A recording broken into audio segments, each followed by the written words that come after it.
I'll do an intro. Okay. Okay. Welcome to another podcast of Max and Axel. We finally met up in person. Yeah. And today we're going to be discussing the book From the Core, and the author of that is John Wineland.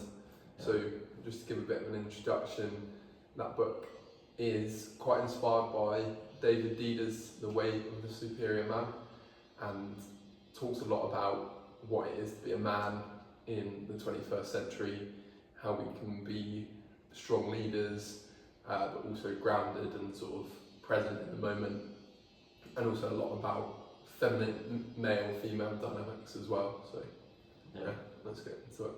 Yeah. You suggested the book this time. Yeah. So you can take the lead, and then if there is time, we can also reflect on our month and set some monthly goals, so that next month we can come back and see if we've done it. Yeah, sounds good. So yeah, one of the first themes of the book, it talks about the idea of being present, and sort of how one of, I guess, for guys, one of the struggles we have is we just make ourselves so busy in modern life, so it's we don't actually feel what is within us. We don't feel our emotions, we don't feel the present moment. It's almost just like one distraction after another, and that's like what he says in the book is that is exacerbated by not spending time in nature, not spending time with other guys, not spending time alone, and we just get sort of overwhelmed by like technology, work, and all the pressures. And I think it's like, I don't know about you, but it sometimes feels easier to just like take on more things on the to-do list. And less like feel your emotions really. Yeah, that's definitely true. I can sometimes also fall in the trap of thinking, oh, I just have to do more things, whereas maybe the right solution is to just be grounded and see what's going on and focus more on being present. And definitely spending time in nature is quite important as well. Just taking a step back, I guess, because otherwise it can also become kind of hard to not fall in the trap of just thinking about things that are outside of our control anyway. And I think if we spend more time being present, then we just see what's going on around us. It's interesting. I'm quite for me, my meditation practice is quite important for me. And I kind of look into that from mostly the Buddhist perspective. But I listened to a podcast of I think Tony Robbins yesterday or something, and he was talking about everything that's in the past is, you can't change it, so you can either spend time in the present moment, in the past, or in the future. And it's so obvious, like on a rational level, I know there's no point in thinking about the past. But it's really just so that's the two things which can distract you from the present, right? Like the past or the future. But as far as the past goes, it's happened. You cannot change it. You're just playing a fictional story over and over again in your head. And so from between future and past, probably the past is where you want to spend least of your attention, because it's kind of pointless. And usually when we think of the past, like more often than not, we're thinking about negative things that happened, or at least in my experience. And in general, 80% of our thoughts are negative. So that's so it kind of goes to show that how important it is to have a habit of being present, because you don't really want to get stuck in negative thinking. So But it's interesting as well, because for me, I think this is one thing that relates to my month as well, and what's happened is thinking in the past I guess it's like past patterns also influence the future a lot. So one thing I noticed recently was, and like related to the book, was I was spending a lot of time.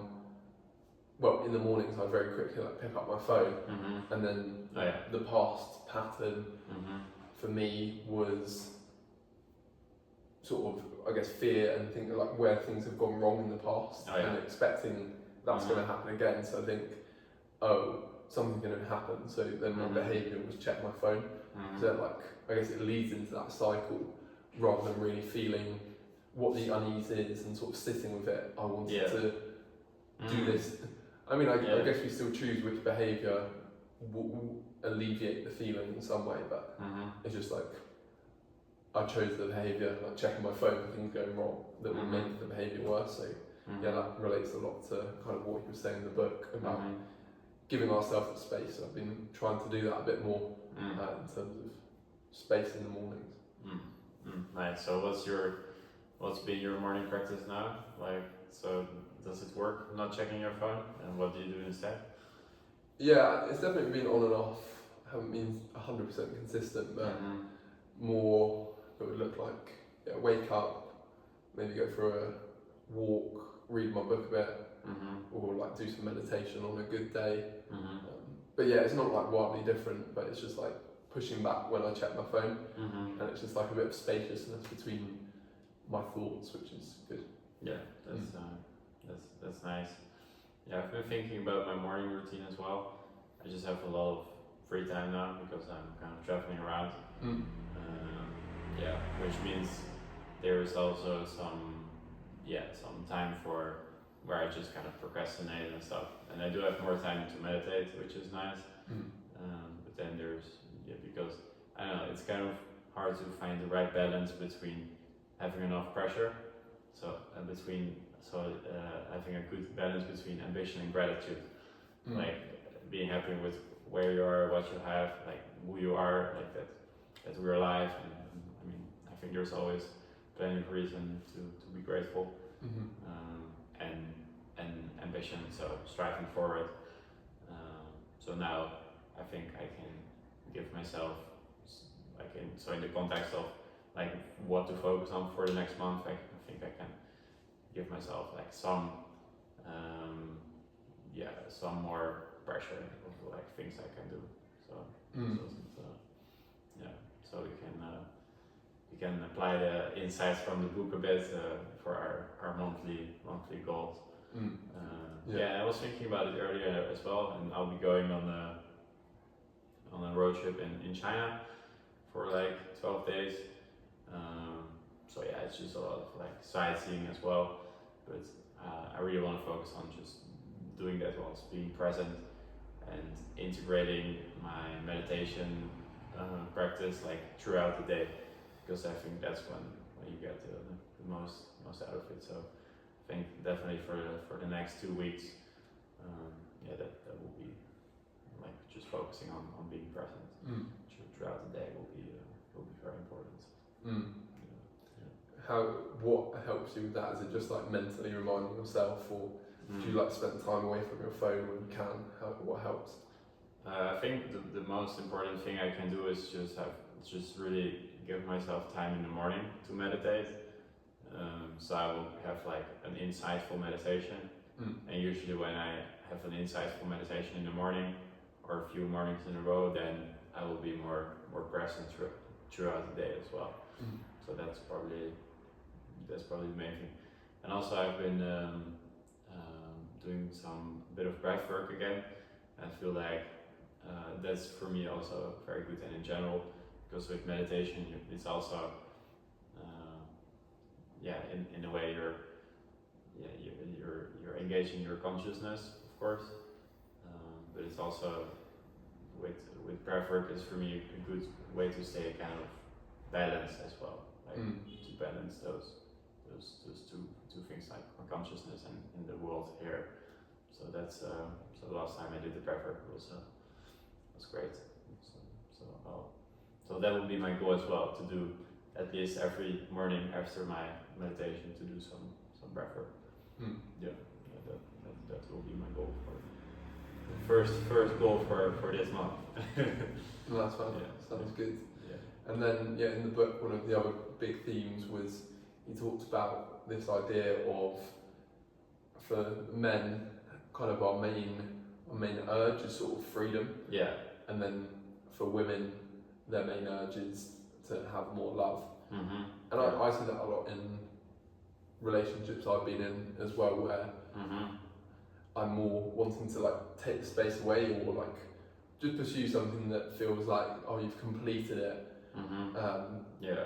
And even like, I even see that urge in like small ways when, say, before the weekend, I'm kind of looking forward to just like not doing anything. Mm-hmm. I think that's like a common male thing, that you just want to totally be that free of responsibility. And Mm-hmm. I think as well, like we have this thing where we think there's going to be a finish line, and I've had that where I've set goals in the past, Mm-hmm. like travelling or work remotely, Yeah. and then you achieve that, and then Mm-hmm. it's almost by craving the end of it, that's like a negative experience in itself. Mm-hmm. And it's almost better to just like, say over this weekend, it's a bank holiday weekend in the UK, Mm-hmm. and I almost now feel like some anxiety or like those sort of feelings, because I know like work is coming back up, Mm-hmm. or like I'm expected to work in these times. But I guess that part of the problem is almost like when you really crave that freedom, say on a Friday, Mm-hmm. there's like almost an avoidance of what is there, rather than like just feeling Yeah. it. Mm-hmm.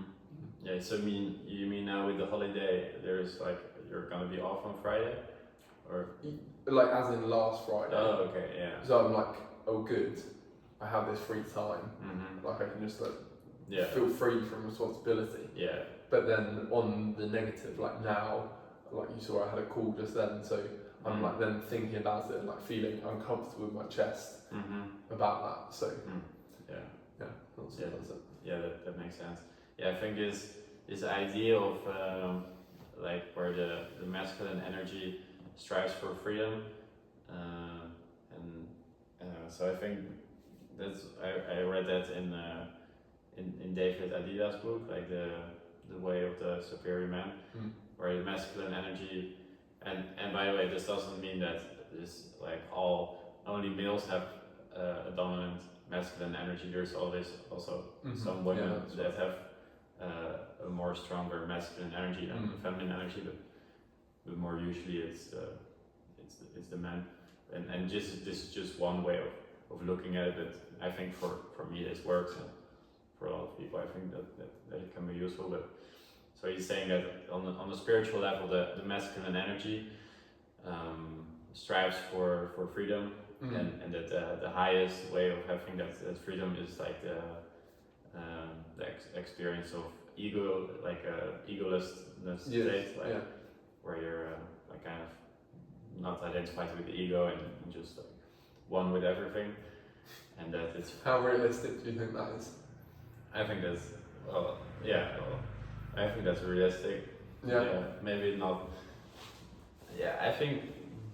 So that I think in today's society it's hard to get it to that level, or to experience that, because there is so much conditioning and so much distraction going on.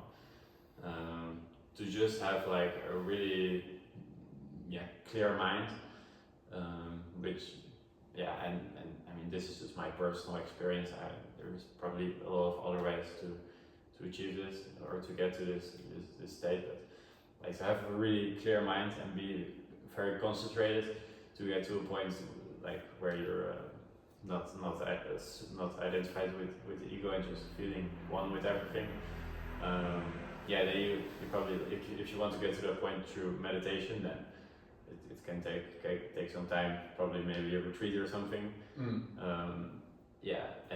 But in order for like it takes a lot of dedication as well to go on a first like meditation retreat or whatever. Like you first have to probably like one way to do it is like have like a meditation for yourself, and then keep dedicating time to that. But I think what is challenging right now is just our society is just filled with distractions everywhere. Like if you walk out on the street, there is like everyone is trying to grab your attention with like billboards, and yeah, cities are quite busy, and then you go online and there's also even more distractions. So our environment is kind of set up in a way that everything is trying to take our attention, and that's, I think, our mind gets pretty distracted. So it's not really like our environment isn't set up in a way for us to start engaging in meditation or whatever spiritual exercise. So I think that makes it a bit more challenging, but I think it's definitely doable. For takes a bit more. Yeah, I'd even say with what John Wineland is kind of sharing in his book, he's almost like as well that accepting. I think there's something like very nice about for the masculine, about the idea of just having like complete freedom and you're in like a meditative state. Yeah. But then I think David Dealer says about this, but I know what passage you're referring to.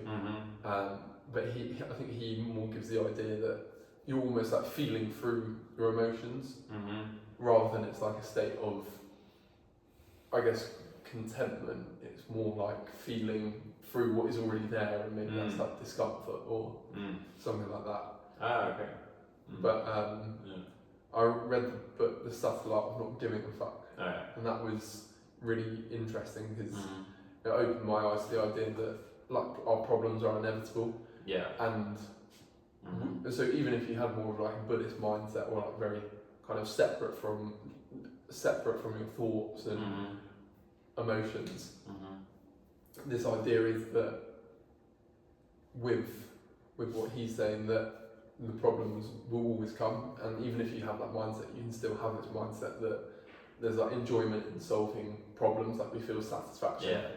But I guess it's also, we need to find satisfaction in the process of solving the problems, not just when they're done, which I think is like also a common male thing. So that's like, oh, when I hit this goal at work, then I'm going to be there. But we put a lot of, I guess, emphasis on that end stage, whereas our life is like a process, and the end stages are really small. Yeah. So it's not like a sustainable or like a good way to feel content, because you'll feel content for a short time, but then once you've hit your goals, after a while you'll kind of get bored of the process as well. Sure. Yeah, I think that's like one of the biggest traps for people with a primarily masculine energy, like this idea of wanting to be finished. Like I can see it in myself as this, like having an empty to-do list. There's like this fake idea, concept in the mind that once you get to that one point or something, or that there is a point in the future somewhere where when you finish everything, you've accomplished all your goals, and then you will be finished, then you will be free. So that's the thing, right? That the masculine energy is looking for freedom. So this can be kind of a trap that you think, oh, then I will have the freedom. But the freedom, I guess, is only in the moment. Like if you're present, and it always continues. I think that's very important to see and to keep being aware of, that the process will always continue. Of like you achieve something and you set a new, and then 3 new goals pop up, and that's okay. That's the way it is. And just find fulfillment in that process, and I think this process is a great way of like engaging the reward system in a positive way, like setting goals and seeing the things on your way as challenges. I think that's like optimal for releasing dopamine as well, whilst also and then you also get, on the other side, you get enjoyment from being grateful as well.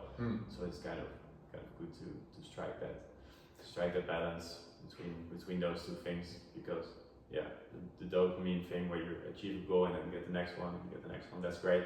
But I feel if you're only in that, if I'm only in that, then it's not ultimately as fulfilling as if I'm also feeling grateful. Yeah, exactly. It's like a lot on how you frame it. So like with my agency, like the past few weeks, I've thought like, oh, growing the business is like a challenge. So I felt like very excited for it. But then right in this moment, I feel like, oh, it's something I have to do.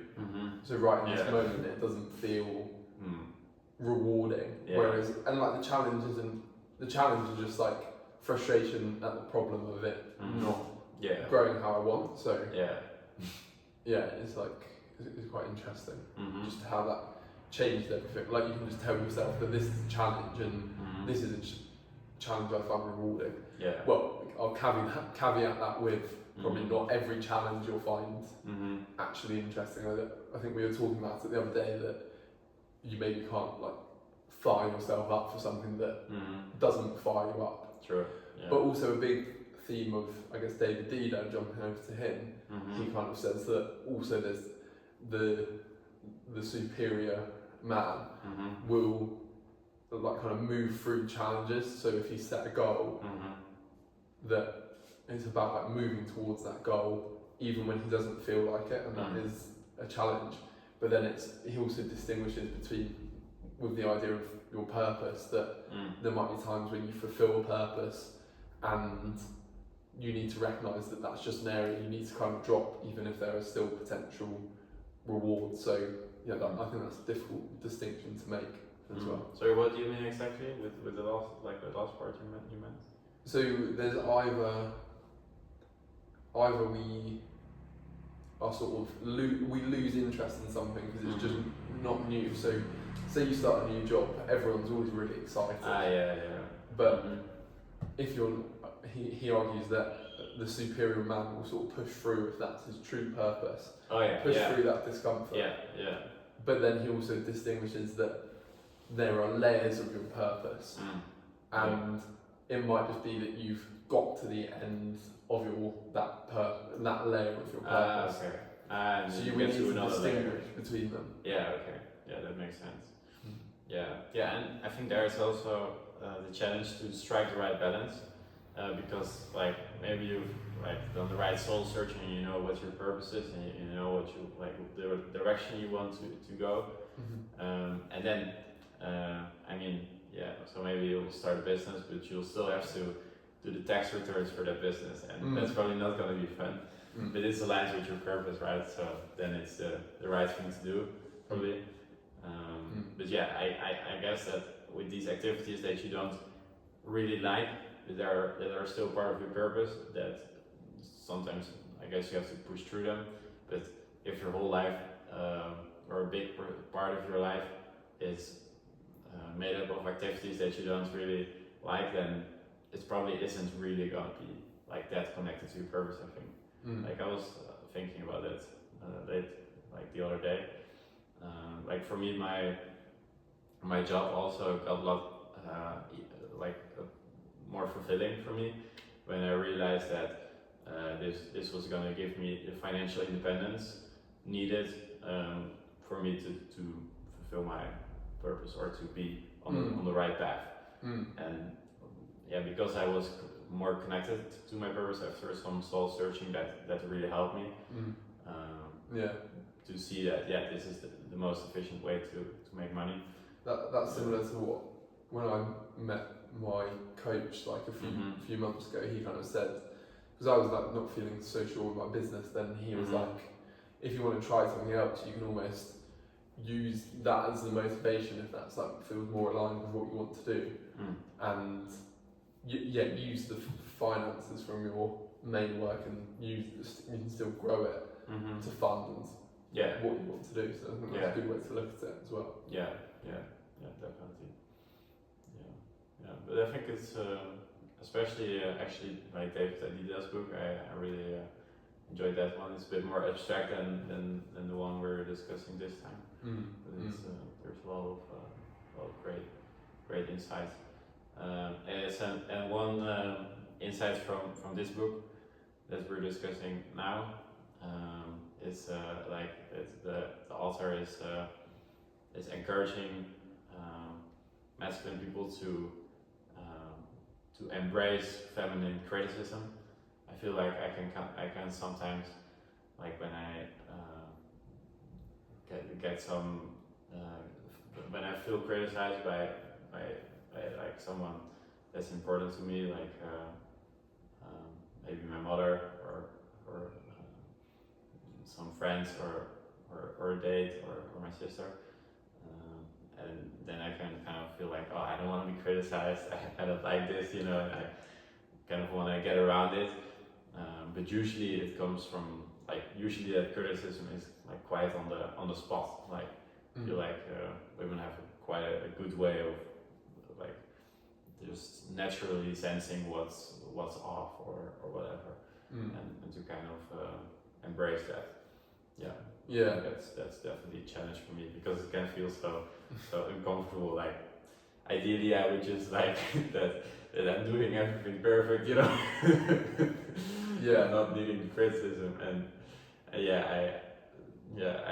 also feel like with working on myself, I kind of always also take kind of the my strong side. So I'll like for example when I want to improve my emotional health and work on that, then I think, I'm just gonna read more books about emotional health and stuff. And then because my cognitive side is like stronger side for me, whereas I should like the thing I should do is like being in touch with my emotions and so for the goal for this year, as we discussed also, is that we'll do some therapy sessions again and also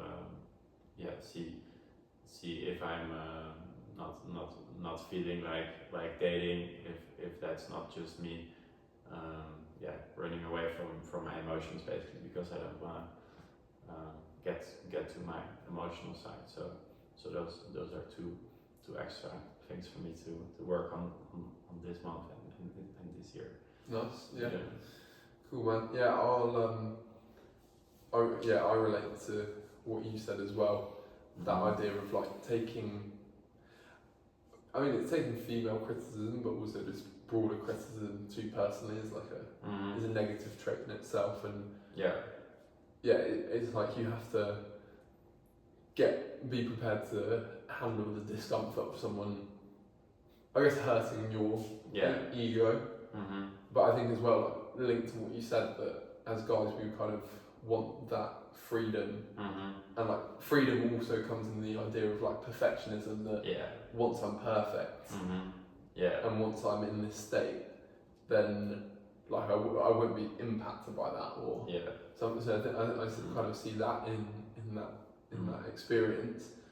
And I think for me it's helped a lot, because I used to take it really personally and think, oh, that's like a attack on me, and then it's like, by understanding that in most cases it might just be their emotions and like a reflection, as you said, of where we may be slipping up, like just a bit of both. And often it's like our job to, if we're with a more feminine woman or partner, that you help move and change their emotions, which is like such a good way to look at it, and no one talks about it. This is like such a unique perspective, but it's like made a massive difference in my relationship.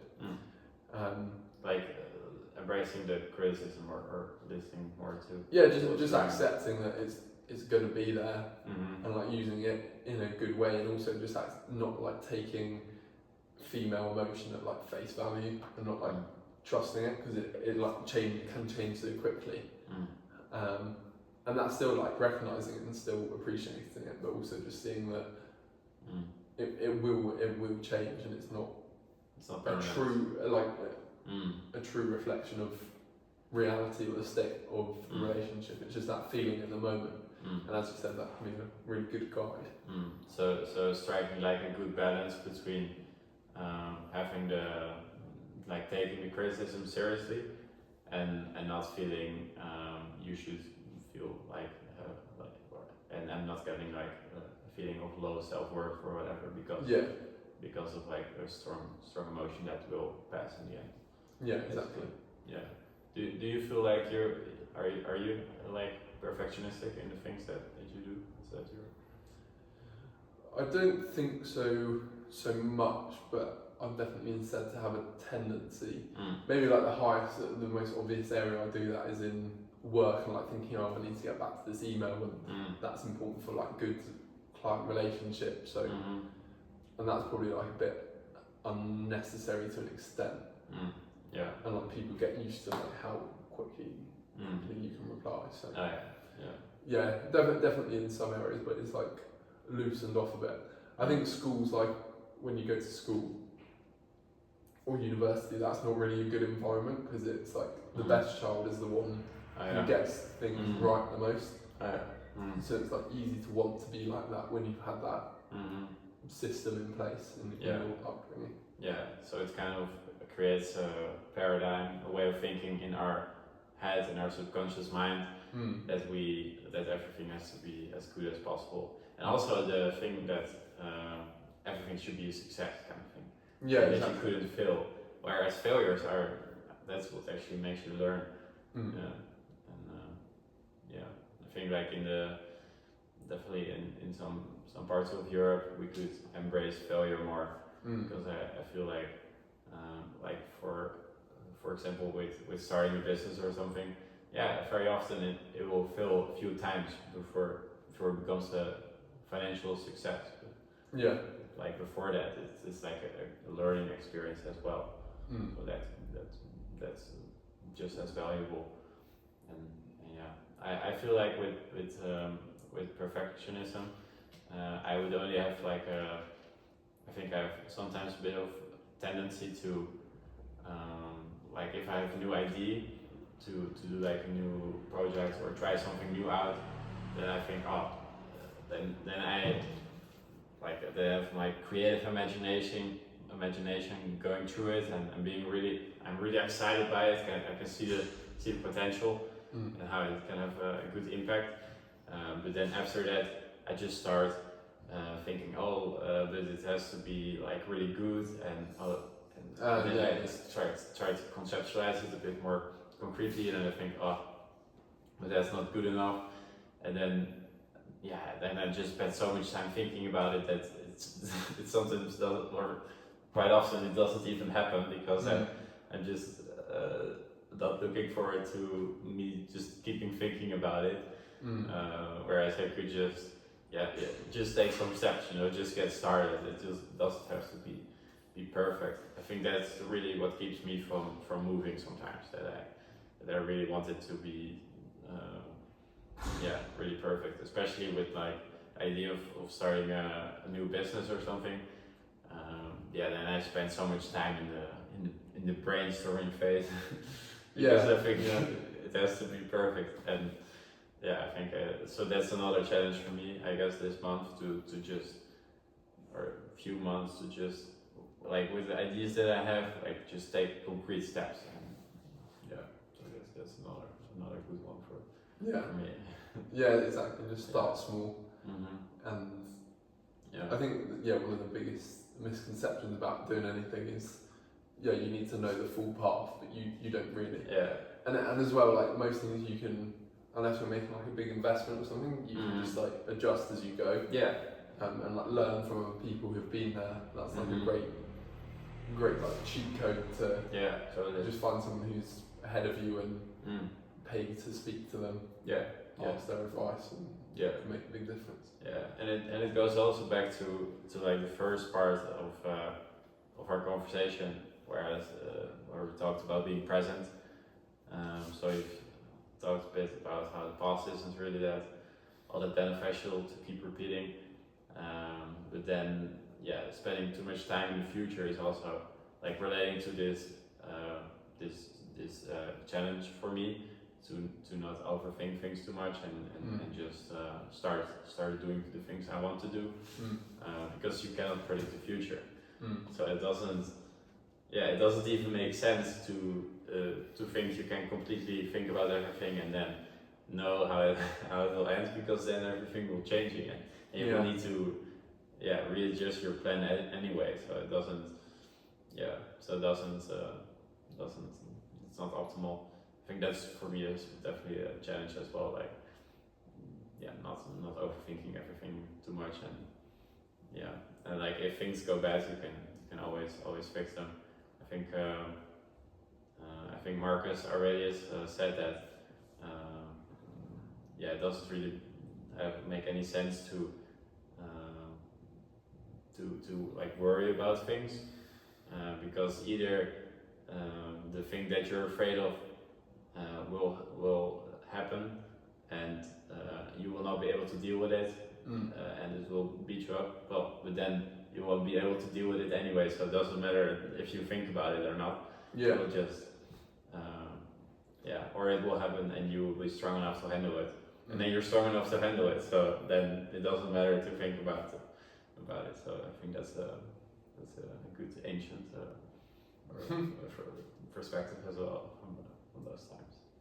Yeah, definitely. I think we kind of, if we can kind of trust that things are going to be okay, and either we have the strength to handle it, or I guess some like external force can kind of like the universe or God or whatever can help us through that difficulty, or we have like support networks that then we can kind of find some peace. And I think that's why a lot of people appreciate religion, because it's like I think it allows you to feel more stillness, because there's always like, we're in Vietnam right now and we're driving around on the bikes and like the traffic's pretty crazy. So as much as I trust that I'm a good driver, Axel is a good driver, it's like anything can happen, like someone can just pull out. So that's where you have to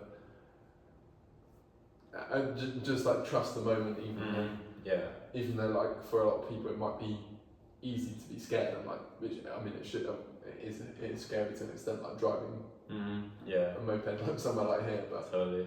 and just like handing it over sometimes, whether that's like trusting our ability or trusting the universe. And an interesting thing my mentor said to me is just that accepting that like things will always go wrong.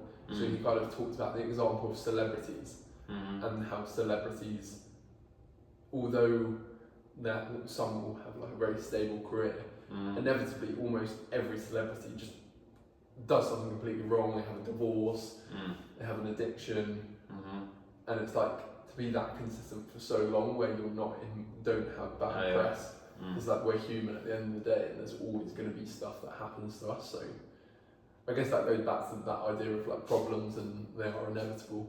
And that's like refreshing just to hear that, because it's like it's a good perspective. I feel in the 21st century we're almost taught to believe we can have everything we want, and we can have a life, get to the stage where life has zero pain, and it's almost like we've been separated from reality, that maybe someone in a tougher situation that he just has to deal with, and they know that's life, and they make the best of it. And I think that's probably where in Western countries we're going wrong a bit, where people think they can optimize their life and get better and better and better until they're like in a state of like bliss.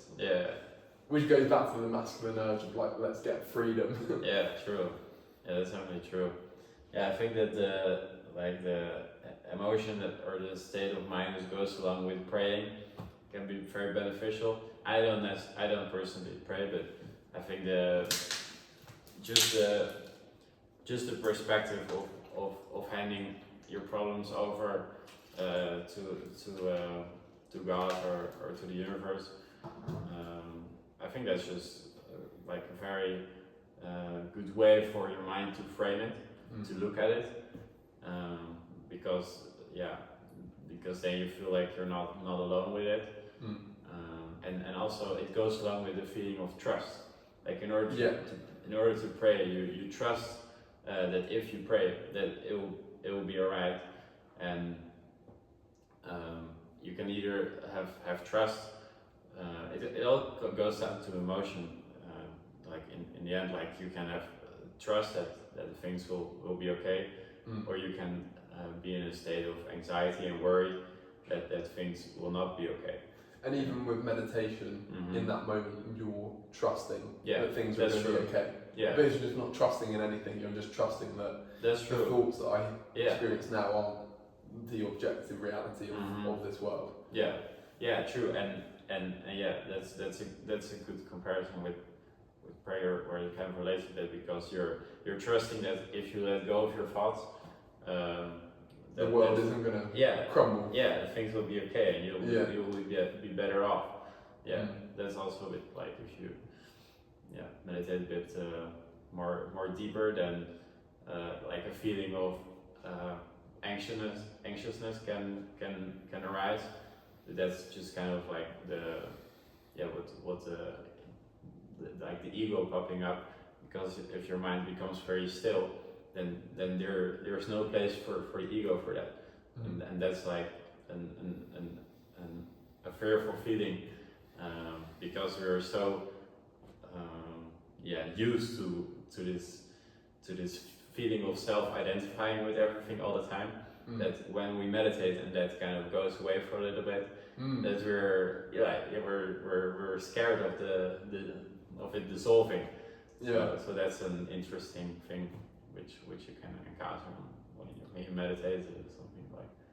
It's funny, right? Like, you get a moment of stillness finally after all those years, like a nice moment of stillness finally, and then fear, like, oh no, it's a moment of stillness. Like, why would we be afraid of a moment of stillness? Like, it's very interesting, right? I think it goes to show, like, how false the assumptions are on which our self identification is based, and how false it kind of can be.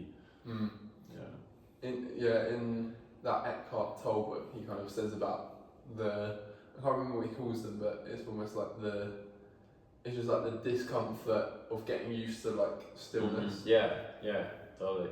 And I guess it's kind of like that, where we almost want to go back to our thoughts just because it's comfortable for us. It feels safe.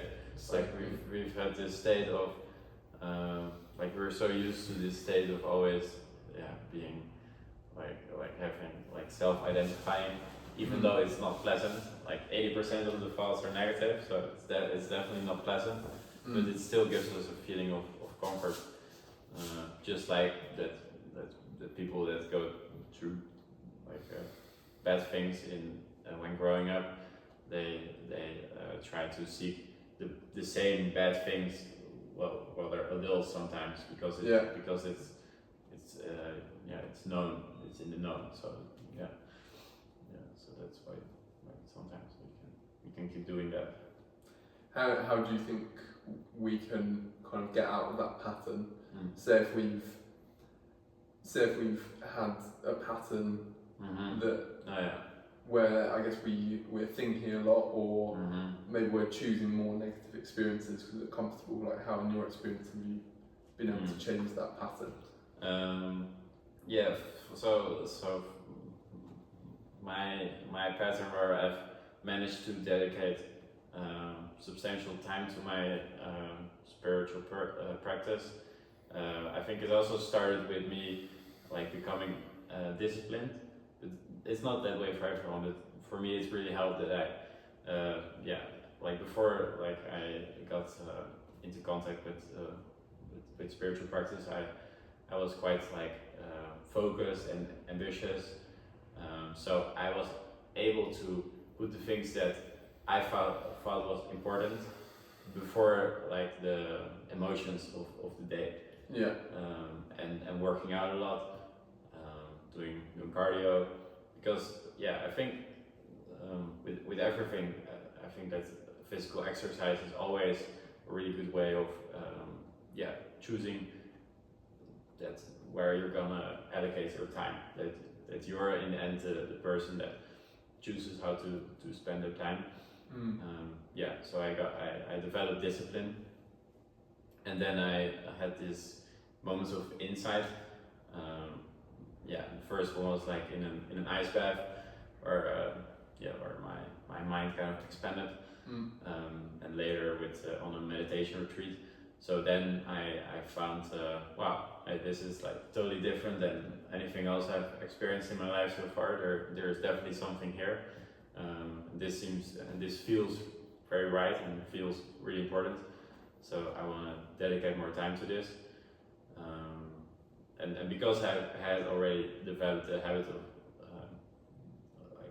I had already developed discipline, it was I was able to dedicate my time to this.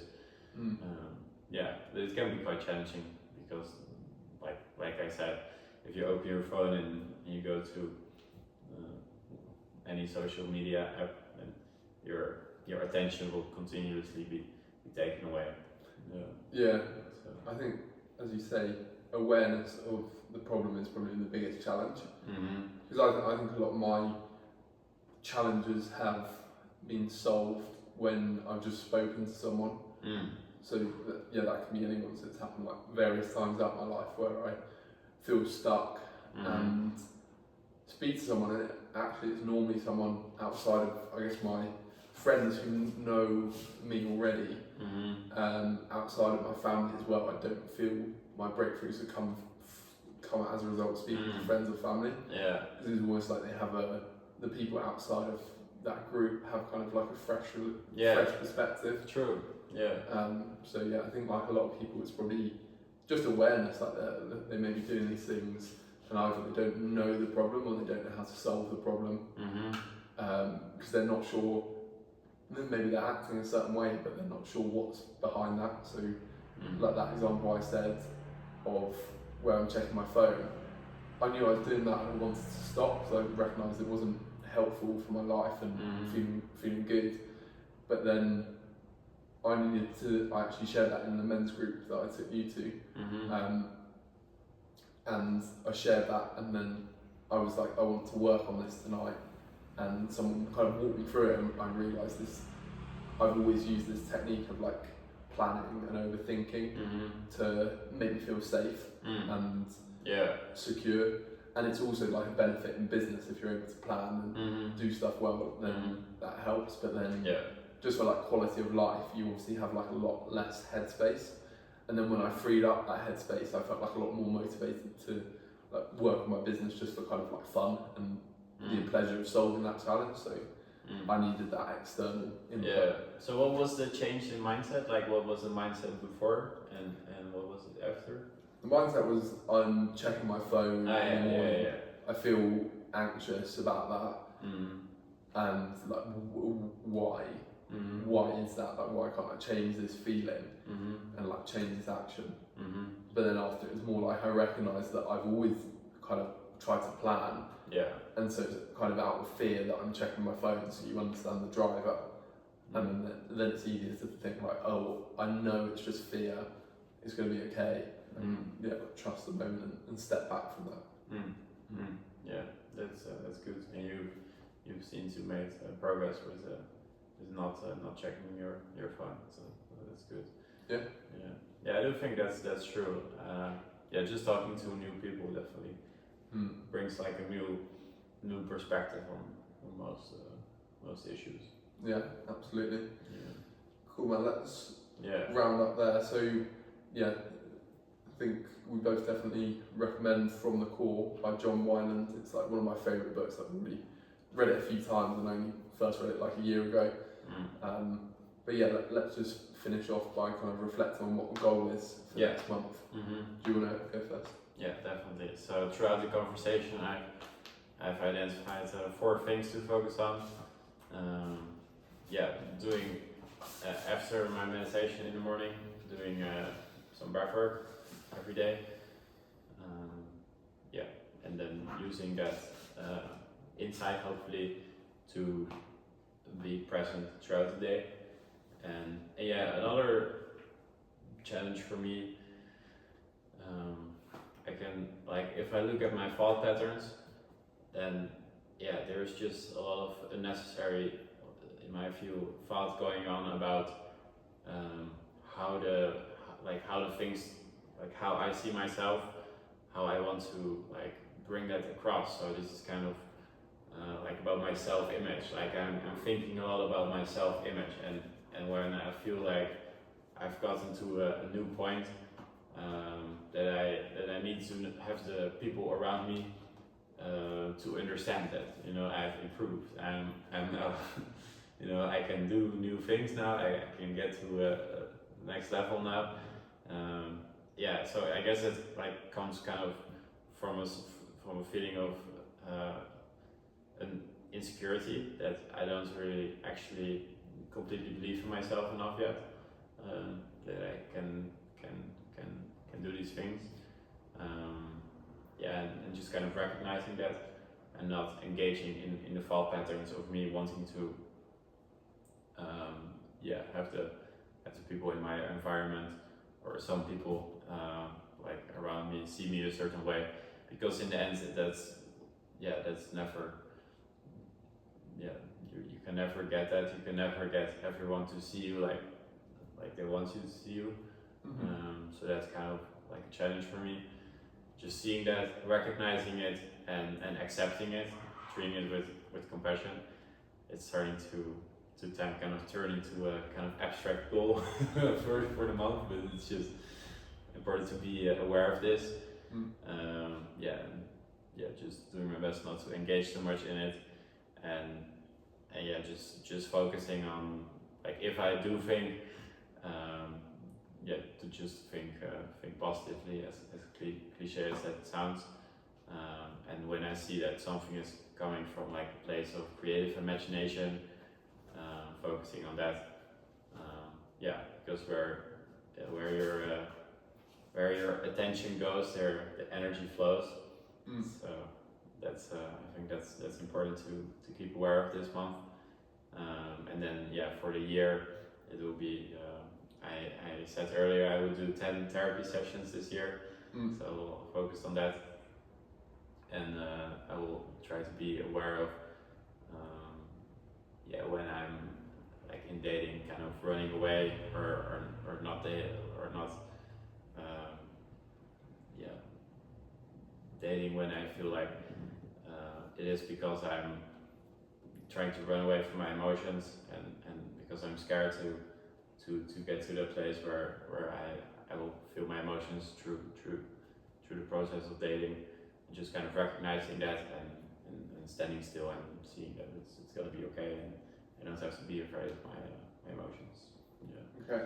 So that would be some action points. Oh yeah, and I think you've had too many there. Yeah. Okay. What's the next one? Go on. The last one is, well, I mean, I can probably, I think if I speak it out, then it will probably have some effect already. So the last one will be to, not, like I said, not overthink too much. And when I have a new plan, just instead of thinking about it more, just taking some concrete action about it. Nice. So that would be definitely a goal. So I'll take some concrete action 3 times this month. That'll be a good goal. What about you? I just do the one I shared the other day, where I'm trying to spend 2 times more time in my business on outreach than client stuff, because I have capacity to grow the business, so I need to focus on that now.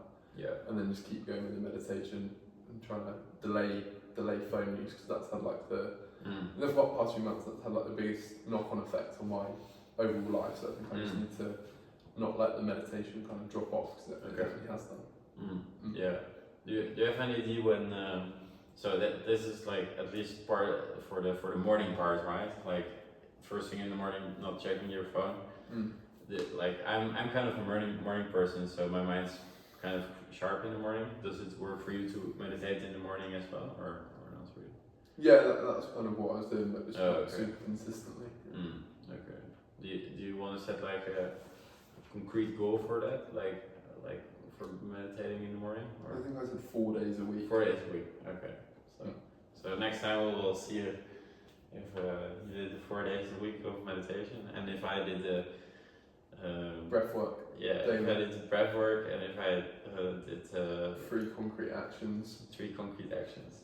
And maybe, you can start the therapy later in the year. I can procrastinate that one a little bit. Cool. Alright. Cool. Thanks for watching, everyone. Thanks guys. Yeah. See you on the next one. See you on the next one. Bye bye.